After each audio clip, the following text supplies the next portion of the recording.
Buenas noches, señoras y señores. Una buena parte de las polémicas referentes al cambio climático, a los toros, a la alimentación o a la caza, tiene que ver con el hecho de que nuestra sociedad sea abrumadoramente urbana y de la corrección política que desde ella se impone.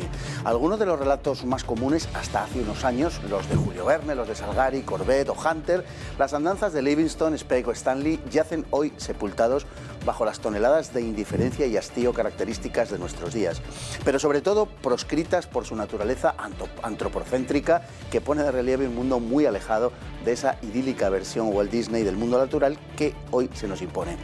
Pues hoy vamos a contarles historias con las que crecían los niños y jóvenes no hace tanto y que se quieren olvidar para imponer una cada vez más absurda corrección política. Durante cientos de miles de años, primero los prehomínidos y luego los humanos convivieron con peligrosos depredadores. Si bien los humanos eran menos robustos, menos potentes, menos veloces y menos ágiles que estos, poseían un don singular que los hacía más fuertes: la inteligencia. Esa cualidad impulsó a los animales a rehuir al ser humano y, en el caso de los carnívoros, a excluirlo de su dieta. El hombre era peligroso. Es muy significativo que cuando un gran felino se encuentra en libertad con el ser humano, el gesto que compone es siempre defensivo. Muestra los caninos, contrae los belfos y repliega las orejas, como hace cuando se topa con otro depredador. No lo percibe, pues, como una presa. ¿Qué es entonces lo que hace de un felino un cazador de hombres? En el caso de un león, aunque quizás no pueda describirse una única pauta, lo más probable es que se trate de un macho viejo expulsado de la manada por otro macho más joven. En ocasiones puede estar disminuido para cazar por alguna lesión o la falta de algún diente. Su única salida para sobrevivir es la carroña, hasta que por casualidad encuentra a un humano que no puede defenderse: un anciano, un moribundo, una joven mujer con su pequeño hijo. Para él no son enemigo y aprende que los humanos, a los que hasta ese momento temía, constituyen una presa fácil, de carne dulce, fácil de masticar y de sangre caliente, y cuyo cuerpo es más sencillo de descuartizar que el de los grandes ungulados. El hombre, además, es más fácil de vencer que las otras presas y rara vez percibe siquiera que está siendo acechado. Con frecuencia, el terror le paraliza. Penetrará en los poblados y campamentos con gran facilidad. Casi siempre atacará de noche, lo que contribuye a acrecentar la sensación de miedo, y con el tiempo irá volviéndose más osado. De hecho, lo es mucho más que el tigre, que se muestra mucho más prudente. Pero los leones llegan a entrar incluso en pueblos grandes. La dedicación a la caza de humanos por parte de los grandes felinos es adquirida y la produce la necesidad. Pero es posible que las crías de un devorador de hombres puedan heredarla si se acostumbran desde pequeños al característico y, al parecer, atractivo sabor de la carne humana. Don Alex Lechain, muy bienvenido. Bien hallado una vez más, don Fernando. Es un placer tenerle para hablar de este tema, que además es un tema que a mí me resulta particularmente atractivo y querido. Vamos a empezar en términos generales recordando que la naturaleza, por si hiciera falta, que parece que sí, no es Disney, que la naturaleza pues, es implacable y que, en fin, algunos han proscrito obras literarias verdaderamente encomiables desde el punto de vista cultural por razones de corrección política. Todas esas obras de caza, todas esas obras donde se nos describe a los animales como protagonistas, pero no precisamente positivos desde el punto de vista antropológico, todas esas obras están siendo olvidadas. Dentro de la biología hay una tendencia desde hace ya muchos años a no tener en cuenta toda la literatura venatoria que hay a lo largo y ancho del planeta, en España concretamente muy rica, muy fructífera, y con datos que los monteros de distintas épocas daban y que son totalmente veraces, pero que como están escritos por monteros y por cazadores, pues parece ser que no tienen validez, ¿no? José Antonio Valverde se lamentaba en algunas de sus obras de que no se tuvieran en cuenta estos datos históricos que son reales, ¿no? Simplemente porque venían de una fuente que políticamente era incorrecta en este momento. En el caso de la literatura de los famosos man-eaters, devoradores de hombres, ocurre además que autores como usted ha citado hace poco, Patterson, Anderson, Corbett, Taylor, han dejado a la humanidad obras literarias que no solamente son fieles testigos de su tiempo y además de una narrativa exquisita. O sea, leer a Corbett es realmente una lectura romántica que te traslada a unas épocas que ya no existen en la India colonial y con un amor hacia sus gentes y hacia su naturaleza que, vamos, todo lo contrario que la de Kipling, ¿no? O sea, años luz de la de Kipling. Y bueno, y el caso es que no se tiene en cuenta y se proscribe y no puedes mencionar a estos autores simplemente pues porque hoy en día muchas de las piezas de caza, es decir, de los animales que se mencionan en dichas obras están en peligro de extinción. Entonces no parece políticamente correcto hablar de estos animales y de cómo era su caza, o sigue siendo, su caza a tiros, a balazos. Entonces, estos autores no. Los que son conservacionistas 100%, que no han pegado un tiro en su vida, sí. Pero todos aquellos otros que escribieron sobre fieras que cazaban cientos y cientos y cientos de personas, no, porque esto es fomentar algo que hoy en día los leopardos siguen entrando en las aldeas de la India, los leones siguen comiéndose gente en África, los cocodrilos también, o sea, pero bueno. Hablaremos de eso más tarde, pero la superación de los depredadores en las primeras épocas, en los primeros estadios de la humanidad, es algo clave para entender también nuestro proceso de hominización y de humanización. Sí, nosotros descendemos de una estirpe de primates carroñeros. Bueno, el mono bajó del árbol, eso está demostrado, se puso de pie, no sabe la ciencia muy bien si uno cree en la teoría de la sabana, pues para ver por encima de la maleza, o si cree en la del mono acuático, por ejemplo, que también existe pues para otras cosas, ¿no? Pero el caso es que se puso de pie, utilizó las manos, como evolucionaron como herramienta de precisión, pero carroñeaba este primate lo que dejaban las hienas, los leones, etcétera. Era un basurero. Poco a poco fue creciéndole a base de esa dieta proteica, cárnica, el encéfalo, ¿verdad? Y desde los 300 y pico centímetros cúbicos que tenía Lucy, el Australopithecus afarensis, sí, hasta los 1600 casi que tenemos hoy usted y yo, pues todo eso fue gracias a la proteína cárnica, ¿no? Porque claro, nuestro cerebro consume muchísima energía. Y todo esto lo hicimos a base de competir, primero quitándole la carroña a los cazadores de verdad, esmilodontes, osos cavernarios, hienas de las cavernas, y luego cazando nosotros mismos gracias a las armas, ¿no? Y a base de desahuciar de las cuevas a sus moradores originales, todas estas fieras que he mencionado. ¿Y cómo se hacía? Pues por la violencia. Entonces, siempre estaban en conflicto estos animales con el ser humano. Y, lógicamente, nosotros éramos presa. Y presa fácil, excepto por la inteligencia, claro. Seríamos una presa extraordinariamente fácil para los grandes depredadores. Claro, esto fue cambiando a medida que la inteligencia fue haciéndose cada vez mayor. Y en este momento las fieras decidieron que el bípedo, el mono que camina sobre dos patas, ya empezaba a ser peligroso porque tenía armas. Era débil físicamente, pero tenía algo en la cabeza que le hacía superior. Entonces, poco a poco fueron distanciándose de este homínido y no lo incluyeron en su dieta. Y de hecho las fieras hoy en día, como bien se ha dicho en la pieza, no actúan ante el ser humano como ante una presa, es decir, sigilosamente, sin hacer notar su presencia, sino enseñando los caninos, retrayendo las orejas hacia atrás, o sea, como si estuviera ante otro depredador. Ante un competidor. Exactamente, una competencia por la caza. Lo que pasa es que a veces aparecen unos diablos en la naturaleza que son los que ha dado la literatura de aventuras, que no es de ciencia ficción, es de hechos reales y que han matado cientos y cientos y cientos y miles de seres humanos.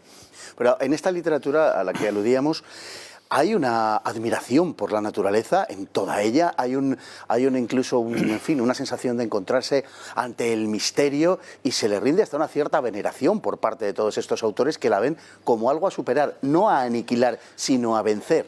Totalmente, mire, don Fernando, Patterson, el que dio muerte a los leones del Savo famosos... Luego hablaremos de ellos. Pues era un enamorado de África. Sí. Él se vio obligado a cazar leones porque se le comían los obreros del ferrocarril. Corbett no había matado una fiera en su vida hasta que la tigresa de Champawat entró en la India a matar a 232 indios después de haberse comido en Nepal otros 200 nepalíes y le requirieron a él para matarla porque... Y a partir de ahí mató 12 devoradores más, famosísimos, pero forzado por las circunstancias. Anderson hizo lo mismo que Corbett, pero al sur de la India, exactamente igual, fieras que se comían a humanos.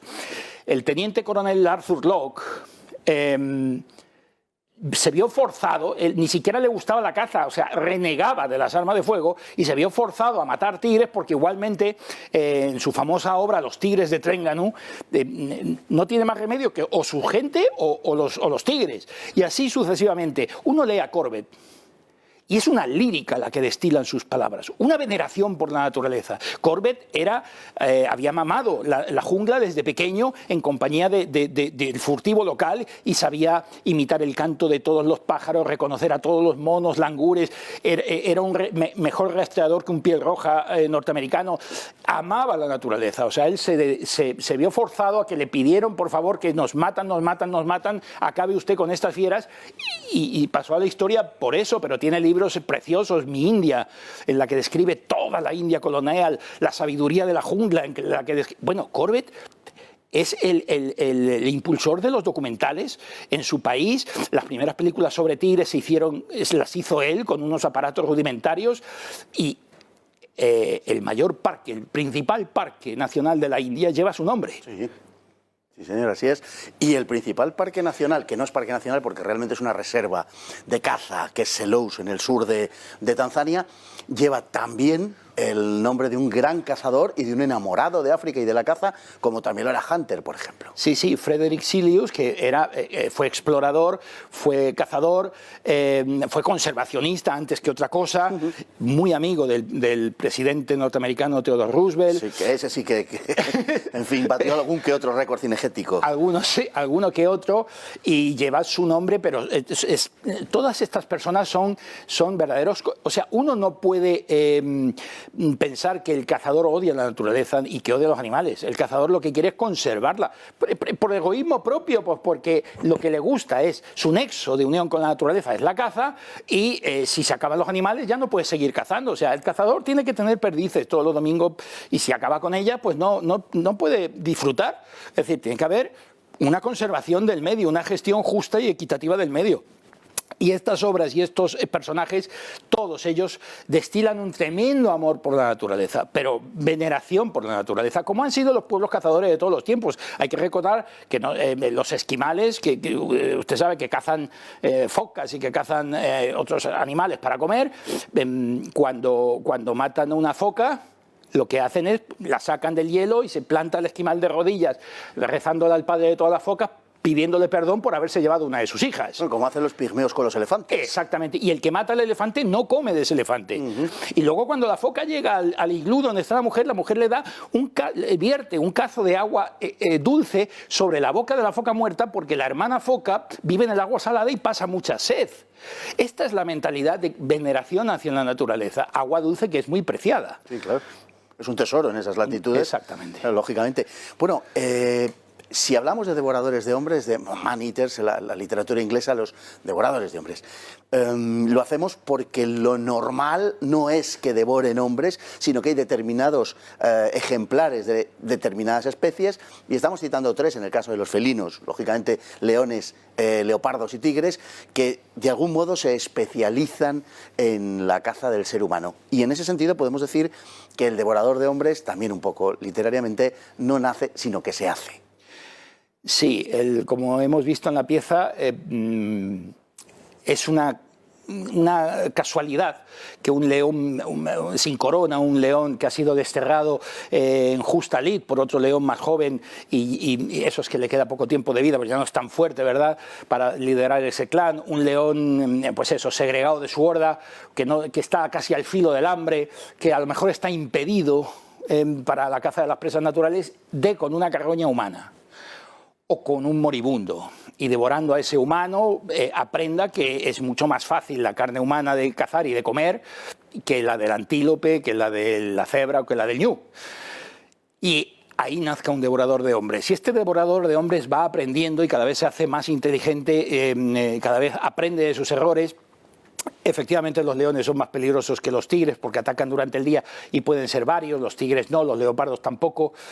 Pero luego se puede dar el caso de que estos conocimientos pasen de padres a hijos.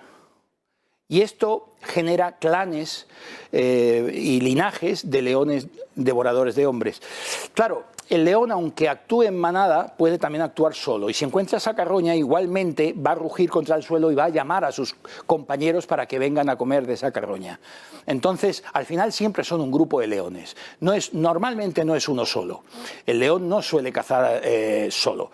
¿Qué ocurre? Que si dentro de un clan de leones, los cachorros de una leona, si la leona come humanos, los cachorros comen de esa carroña, aprenden a cazar humanos también.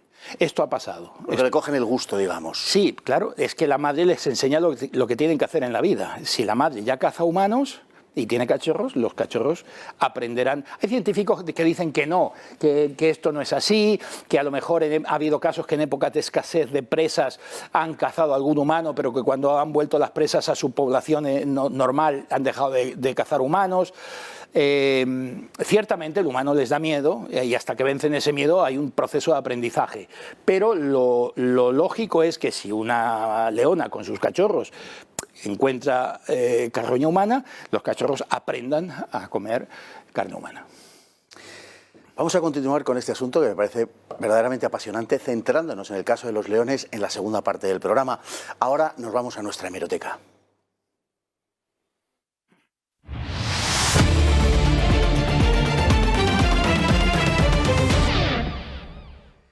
Y hablando de depredadores y carroñeros, nuestra hemeroteca hoy nos trae la información, nunca mejor dicho, del diario La Información. Botín renueva la flota del Santander y compra un jet privado por 46 millones. Este es el mundo que la élite nos ha diseñado. Para ellos, los jets, los viajes, los lujos.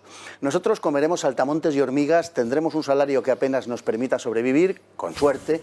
Nos tendremos que olvidar de tener un automóvil, de tomarnos unas vacaciones fuera de nuestra ciudad o del pueblo de nuestros padres, pero ellos recorrerán el mundo sin el engorro de soportar a la chusma de clase media atestando sus aviones o sus vagones de primera clase. Ana Patricia nos muestra el camino. Mientras despide a 4.000 trabajadores y cierra 1.000 oficinas, Ana Patricia Botín se compra un jet de 46 millones de euros. Y además con lo que contamina, ¿no?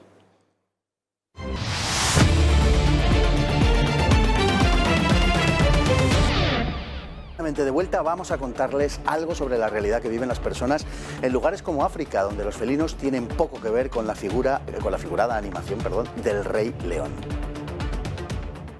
Tanto en África como en Asia abundan los relatos de grandes felinos devoradores de hombres.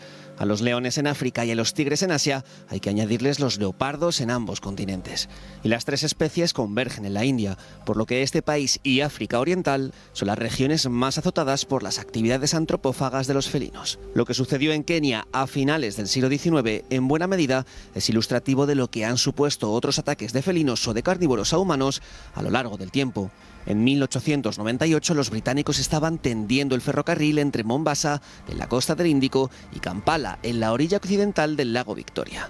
Empleando un buen número de trabajadores hindúes y de elementos de la población local, trataban de superar todo género de problemas orográficos y de avituallamiento en la zona de Tsavo, un tórrido paraje en el que apenas crece algo más que el espino de duras púas. En el mes de marzo de ese año, en medio de una terrible sequía y en la época más calurosa del año, surgió un problema inesperado. Dos leones comenzaron a atacar a los trabajadores de forma insistente, sembrando el terror entre ellos. Aunque ya conocía la antropofagia de los tigres en la India, el coronel Patterson, ingeniero y militar, se enfrentaba en África a algo completamente nuevo. Un par de leones macho de tamaño superior al habitual que no se arredraban ante los muros de espino con los que se rodeaban los campamentos para evitar su ataque. Todas las precauciones, todas las medidas de nada servían. Aun produciéndose dolorosísimas heridas, los leones continuaron asaltando los cercados erizados de púas y llevándose entre las fauces a los pobres infelices que atrapaban. Se calcula que pudieron devorar a 134 personas antes de ser cazados por Patterson. El de los leones de Tsavo que hoy se exhiben en Chicago fue un asunto de gran trascendencia pública, hasta el punto de que fue tratado en la Cámara de los Comunes, pero en modo alguno ha sido el único. En el este y sur africanos, desde Kenia hasta Mozambique, consta la repetición periódica de estos hechos incluso en tiempos muy recientes. Por ejemplo, entre 1990 y 2005 fueron devoradas 563 personas en la reserva de caza de Selous, al sur de Tanzania. También en la región meridional de ese país se produjo el inusitado hecho de que un clan de hasta 15 leones actuara conjuntamente contra los poblados humanos. Historias como la del león de Quima siguen escalofriando más de un siglo después y nos avisan de que la naturaleza está muy lejos de acomodarse a la visión buenista que se le atribuye en las últimas fechas. Por el contrario, la naturaleza parece asistir con perfecta indiferencia a esos intentos del ser humano. Bueno, la historia de los leones de Tsavo es una historia bien conocida, bien documentada, porque además fue seguida por la prensa de aquella época, porque era una especie de carrera, ¿no?, que aterrorizaba a los lectores en la lejana Gran Bretaña, teniendo en cuenta que sucede en lo que actualmente es Kenia, en el África Oriental Británica, y que lo seguían casi como una historia de estas por entregas, ¿no? Un serial, sí, día a día, las andanzas del famoso militar irlandés, el teniente coronel John Henry Patterson, a ver cómo avanzaba el tema este que había durante 9 meses dado quebraderos de cabeza al imperio colonial británico en la época de su máximo auge, ¿verdad?, finales del siglo XIX, y que logró paralizar la obra de ese puente ferroviario durante un mes completo, que no había pasado nunca en la historia. Sí, sí. Lo que ha contado la pieza de los leones de Njombe, que también es realmente, porque claro, uno habla de los leones del Tsavo, pues han hecho 3 películas, Las nieves del Kilimanjaro, Bwana Devil, y luego el remake de Bwana Devil, que es los demonios de la noche, ¿verdad?, con Val Kilmer y Michael Douglas. Pero hay otras muchas historias, y esta de los leones de Njombe es todavía más dramática, porque durante 15 años, empezaron en 1934, hasta 1947 no fueron capaces de matarlos. Fue el guardamayor George Gillam Rusby el que logró darles muerte a los 15 leones integrantes de ese clan familiar. Todos eran devoradores. Y durante... Es el primer dato sorprendente, de verdad, que estamos hablando quizá de la manada de comedores de hombres, de devoradores de hombres más grande. Sí, sí, 15, que se sepa, sí, un clan de 15 leones que se comieron, claro, es que no hay unas estadísticas fidedignas, pero menos de 1.500 no acepta nadie, o sea, entre 1.500 y 2.000 humanos se comieron en un territorio de casi 1.500 kilómetros cuadrados, algo realmente increíble. Se le echaba la culpa a un viejo hechicero matamulas que había sido despedido por los británicos y había hecho una maldición, etcétera. Cuando llegó Rusby allí dijo, uy, la hechicería y la magia negra, mal asunto. Al final lo que pasaba es que evidentemente la peste, una peste bovina que había en aquel tiempo, pues hizo que se limpiara de ungulados casi 200 kilómetros cuadrados, 240 kilómetros cuadrados, y para evitar que las reses humanas, o sea, el ganado humano, contrajera la peste bovina. Y entonces, ¿qué ocurre? Que los leones se quedaron sin qué comer. Entonces empezaron a matar humanos porque no tenían que comer. Curioso el dato, 1.500 fallecidos, 15 leones, 1.500 kilómetros cuadrados, todo 15. En el Tsavo eran solo 2. Primero apareció uno y luego un escudero que se fue aficionando a matar humanos.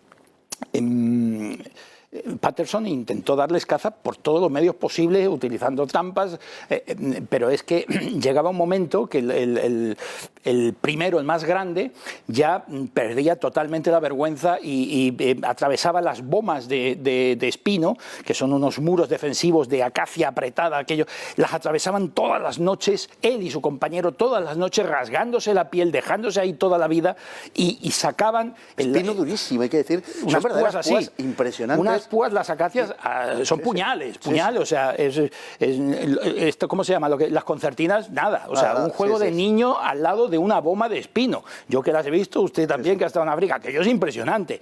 Bueno, los leones las atravesaban todas las noches y en las últimas semanas sacaban una víctima cada león de sus tiendas, o sea, no que estaban durmiendo al raso, no, dentro de las tiendas y de las construcciones, algo realmente impresionante.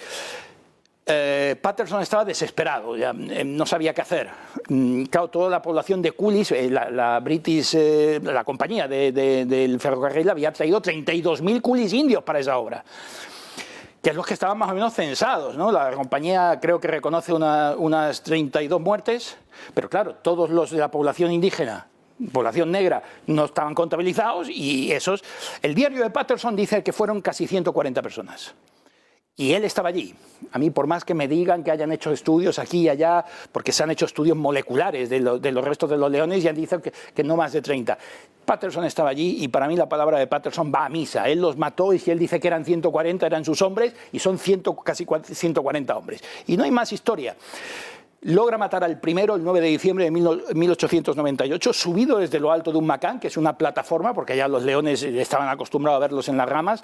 Le mete 2 tiros de su 303 por la noche, de mala manera, porque un búho le hace errar el tiro, y sabe que uno de ellos ha dado en el blanco porque le oye rugir. Al día siguiente rastrean el Nika y efectivamente lo encuentran muerto.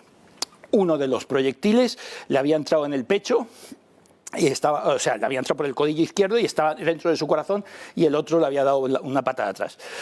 Bueno, era un león de 250 kilos. El Nika, hay que decir para los telespectadores que no estén familiarizados, que es la vegetación de espino característica de esa zona del Tsavo oriental. Del Tsavo este, sí, es un hábitat lleno de espinos en los que hay muy pocos ungulados, muy pocos rumiantes. Muy cálida. Sí, las especies vegetales se han tenido que adaptar a ese medio inhóspito y pues es el reino del papión, del leopardo y de muy pocas especies comedoras de hojas, filófagos fundamentalmente. Pero no hay cebras, no hay jirafas, no hay, en fin, hay mucho búfalo, eso sí, y los leones que viven ahí, los del Tsavo, se han especializado en cazar búfalos a la carrera. O sea, un búfalo pesa más de 500 kilos. Sí, puede estar cerca incluso de 1000, está en 800, 900. Exacto, facilidad. O sea, digo 500 kilos para que la gente se haga una idea de que es el peso casi máximo del toro, bueno, pues es el mínimo del búfalo. El mínimo del búfalo. Entonces, estos leones se han adaptado a cazar búfalos a carrera de casi 1 tonelada y son muy grandes, muy poderosos, muy poderosos. Bueno, pues el 18 de diciembre de ese año logra, también subido en lo alto de un macán, meterle varios tiros al segundo león, al más grande. Igualmente, lo oye rugir, lo rastrean, pero no da señales de vida. Bueno, pero Patterson está seguro de que le ha dado, que ha hecho blanco. 10 días después aparece el león intentando comerse a unos trabajadores que dormitaban en lo alto de una acacia. Nadie dormía profundamente, todos estaban con el miedo del cuerpo. Y todo el mundo dormía en lo alto de los árboles. Nadie ya dormía en tienda. Bueno, entonces Patterson dice, bueno, vamos a... Estos leones eran muy sibaritas. Ya no entraban a la cabra ni a la carne de res. Era carne humana. Y además tenía que ser carne fresca. Si estaba pasada ya no entraban. Bueno, sí, entonces Patterson decidió cebar con los restos de cadáveres que iban dejando los leones, claro, de cadáveres humanos. Se sube a lo alto de la acacia y efectivamente aparece el león. Le mete 3 tiros. Va armado con su Lee Enfield 303 automático. Le mete 3 tiros. El león se va. Lo rastrean. Aparece de nuevo el león. Le mete 2 tiros más. Bien centrados. El león vuelve a retraerse y vuelve de nuevo a atacar a Patterson. Patterson no tiene más que un proyectil. No pensaba gastar toda la canana. Le vuelve a meter el último tiro que le queda. El león sigue vivo, con una pata rota. Lo único que le queda para matar al león es la carabina Martini Henry, que su ayudante, su secretario Maina, tiene en lo alto de una acacia. Corre como el viento para llegar a la acacia y el león le hubiera dado captura si no hubiera llevado la pata rota. Claro. Sube, escala la acacia, coge la carabina y cuando baja le mete las 2 únicas balas que tenía, una de ellas entre los 2 ojos y la otra en el pecho. Y es cuando el león cae. Y al caer rompe una rama a mordiscos, o sea, totalmente... Bueno, Patterson estaba bañado en sudor, al borde del colapso, no podía dar crédito. O sea, el león había accionado entre los 2 leones, había apretado el gatillo 12 veces. Y no morían los leones. O sea, una potencia brutal tenían esos leones. Hay que decir que esos leones eran particularmente grandes, eran leones enormes, parece que hasta el final de la cola medían unos 3 metros. Los que hoy se exhiben en el Museo de Chicago, aunque es la piel original, pero está enormemente disminuida, no da, digamos, idea de lo que verdaderamente fueron aquellos fósiles. Ese diorama no hace honor a lo que eran, pero tiene una razón de ser. Cuando Patterson los mata, bueno, hay un gran jolgorio, todo el mundo está súper contento, y él coge las pieles, las curte y las convierte en alfombras. Y los cráneos los pone en la pared. Entonces, esto sale, bueno, llegan las noticias a toda la prensa occidental, a Estados Unidos, a Inglaterra, como ha dicho la pieza, el Lord Salisbury lo debate en el año 1899 en la Cámara de los Lores, Theodore Roosevelt dice que es la mayor epopeya de la humanidad, Frederick Silius también, y vive Patterson el resto de sus días de dar conferencias porque él escribe un libro, Man-Eaters of the Tsavo. Y ese libro se convierte en bestseller. Ahí cuenta la historia. Y entonces... Está reeditado hace poco en español, ¿eh? Sí, no estuvo en castellano hasta hace muy poco y es el primero de los libros que hablan de estas cosas, inaugura la saga. Bueno, y entonces, entre las muchas conferencias, una de ellas la da en el Field Museum de Chicago. Y ahí, después de la conferencia, los del Museo de Chicago le dicen que le compran las pieles por $5.000, los cráneos y las pieles. Ante esa cifra, pues Patterson dice, mejor que estén en una institución científica que en mi casa de California. Se los vende. Y Julius Fraser, el taxidermista del museo, hace el milagro, porque una piel que se convierte en alfombra está curtida de manera que quede como un cartón dura. Claro. Y luego eso no se puede ablandar y adaptarlo a una escultura para hacer un diorama. Bueno, pues Julius Fraser hace el milagro de convertir esas dos pieles en el diorama que conocemos hoy, pero claro, las pieles han encogido a la mitad, 50%. O sea que lo que vemos hoy, entre que las pieles estaban totalmente desgarradas por los espinos, rotas, llenas de cicatrices, además los leones del Tsavo no tienen melena, son unos leones desmelenados y que medían el 50% de su tamaño original. Uno ve la vitrina y dice, y esta mierdecilla de leones era la que se comió a 300 a 140 obreros, ¿cómo es posible, no? Bueno, seguimos con los leones. Hay mucha gente que no lo sabe, pero en Asia hay leones. Históricamente hubo leones siempre, pero incluso hoy, que se dan por desaparecidos en Asia, hay una pequeña reserva, la reserva de Gir, en el noroeste de la India, donde un león, bueno, algo diferente al león africano, pero prácticamente el mismo, todavía se conservan algunos ejemplares, que han tenido también problemas con la población local. El león actual, tal como decimos, está el león africano de sabana y el león persa, que ha sido reproducido en el arte a lo largo de toda la historia, ¿no? Pero este león fue, en fin, siendo cazado durante años y solamente quedó en Asia, donde también vivía. Pero en Asia, a la potencia de fuego del hombre, se le hubo de sumar el tigre, que es mucho más potente que él, es un animal, es el mayor felino de la Tierra, y el tigre, aunque la gente piensa que es de la India, no es de la India, es un inmigrante. El tigre originario es siberiano, es de Manchuria, y en tiempos históricos, es decir, los antepasados de los actuales indios no conocieron al tigre en su país, fue bajando hacia el sur y desplazando al león persa, al león asiático. Incluso colonizando las islas, como sabemos, ¿no? Y entonces el león fue quedando reducido nada más que a una estrecha zona, en una pequeña península, la selva de Gir, en el que a principios de este siglo llegaron a haber solo 20 ejemplares. Se le protegió, se valló todo, viven en una reserva de 1.500 kilómetros cuadrados y, bueno, pues la selva de Gir ahora mismo es un paraíso que tiene más de medio centenar de leones con una variabilidad genética muy débil, puesto que eran solo 20, ¿no? ¿Qué ocurre? Que el territorio es limitado, o sea, casi 1.500 hectáreas pues es limitado. Pues cuando no caben más leones ahí, o sea, pueden parecer pocos, medio centenar de leones, pero para ese terreno es mucho. Claro. Pues pasa lo mismo que con los tigres, cuando no caben más, salen fuera. El gobierno indio lo saben, han intentado trasladarlos a otros lugares, no ha funcionado. ¿Qué ocurre? Que cuando salen fuera de la reserva, pues ya no hay caza mayor. Lo que hay es ganado y pastores. pues atacan al ganado y cuando el pastor les hace frente se comen al pastor. Ya han matado muchas personas también, los leones de la selva de Gir.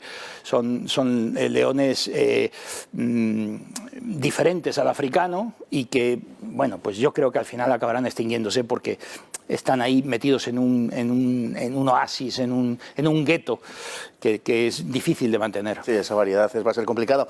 Bueno, entre los años 1990 y 2005, o sea, en 15 años, 563 víctimas en la zona sur de Tanzania, en la zona de Selous, en la zona del Rufiji, en la reserva de caza de Selous.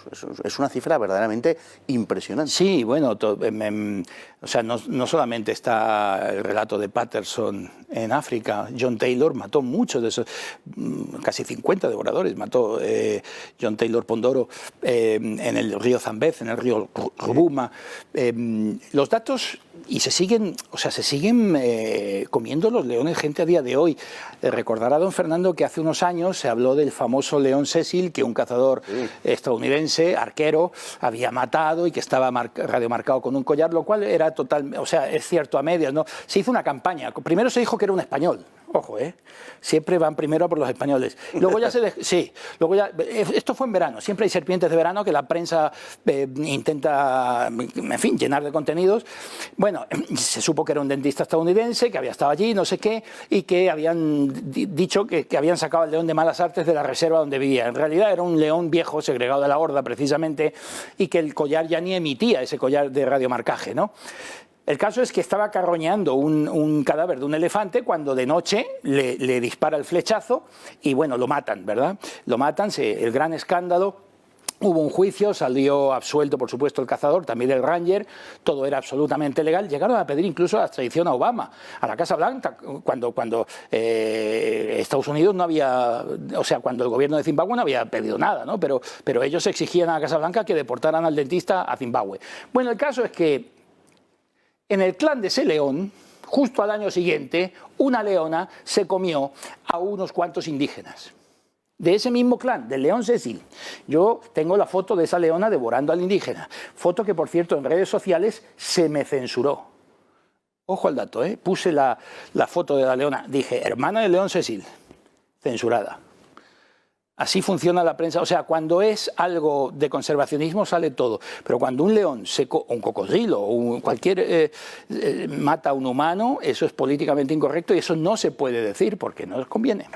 Don Alex, nos encanta que nos cuenten historias, pero no que nos cuenten cuentos. Por eso hemos querido hoy contarles lo que es la naturaleza de verdad y aquella idea de la naturaleza con la que tantas generaciones se han educado de modo certero y no con las historias que nos están contando. Muchas gracias, don Alex. Nos vamos con la frase del día, que dice: nunca la sabiduría dice una cosa y la naturaleza otra. Juvenal. Muy buenas noches.